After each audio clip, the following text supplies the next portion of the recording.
আপনাদের সঙ্গে মত বিনিময় করবে উত্তর মত বিনিময় সভা অত্র ইউনিয়নের সকল মন্দিরের সভাপতি সাধারণ সম্পাদক সহ সম্মানিত ভক্তবৃন্দ থেকে উপস্থিত থাকার জন্য বিশেষভাবে অনুরোধ করছি।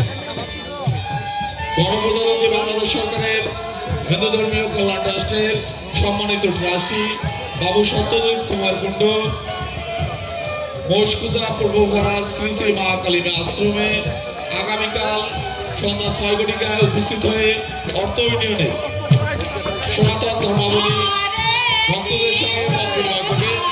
উক্ত মত বিনিময় সভায় অর্থ ইউনিয়নের সকল মন্দিরের সভাপতি সাধারণ সম্পাদক সহ ভক্তদের উপস্থিত থেকে মত বিনিময়ে অংশগ্রহণ করার জন্য বিশেষভাবে অনুরোধ করা হবে। হরে কৃষ্ণ।